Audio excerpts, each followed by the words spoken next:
में इजाज़त दी और डॉक्टर फैसल साहब वो और लीगल टीम जिनमें इंतज़ार हुसैन पंजोथा, शुएब शहीन साहब, बैरिस्टर गौर साहब, अली जाज बुटर साहब और मैं, हम सारे जाकर खान साहब से मिले हैं।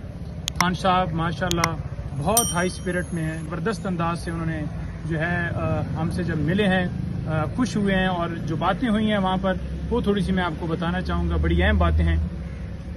एक तो ये बताऊं जी कि खान साहब ने वाज़ेह तौर पर ये कहा है कि अगर मुल्क में सियासी इस्तेकाम नहीं आएगा तो तब तक ना मुल्क की मैशत ठीक हो सकती है। ये जो बेरोज़गारी, गुर्बत या महंगाई इस वक्त मुल्क में हो चुकी है, ये जब तक सियासी इस्तेकाम नहीं आएगा तब तक ये नहीं मुमकिन। दूसरा, खान साहब ने ये कहा है कि जब अदालतों के फैसले हवा में उड़ाए जाएंगे, सुप्रीम कोर्ट के अहकामात जो हैं वो उनको माना नहीं जाएगा, तो कैसे लोग जो हैं बाहर से आएंगे और पाकिस्तान में आकर इन्वेस्टमेंट करेंगे, पाकिस्तान में आकर कारोबार करेंगे।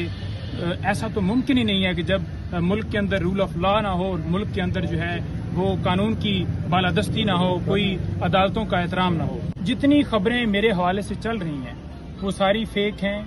ना मैंने कोई डील की है, ना मैंने कोई किसी से मिन्नत समाजत की है। जो न्यूज़ चल रही है मेरे हवाले से तमाम न्यूज़ की जो है खान साहब ने तरदीद की है और खान साहब ने वाज़ेह तौर पर कहा है कि जायदादें जिनकी बाहर हों वो मुल्क छोड़ के जाते हैं। मेरी तो कोई ना प्रॉपर्टी बाहर है, ना मेरी कोई वहाँ पर कोई इस तरह के अकाउंट्स हैं कि मैंने बाहर जाना है, मैंने वहाँ पर कहाँ जाके रहना है और मैंने वहाँ पर क्या करना है। मेरा ये मुल्क है, मेरा जीना मरना जो है वो इस मुल्क के साथ है और मैं इस मुल्क में रहूँगा। उसके बाद किसी तरह से उन्होंने अपने हवाले से ये नहीं कहा कि मुझे जो है इस तरह से मुझे तकलीफ में रखा गया है या मेरी क्लास चेंज करें या मुझे खाने का प्रॉब्लम है या कुछ भी।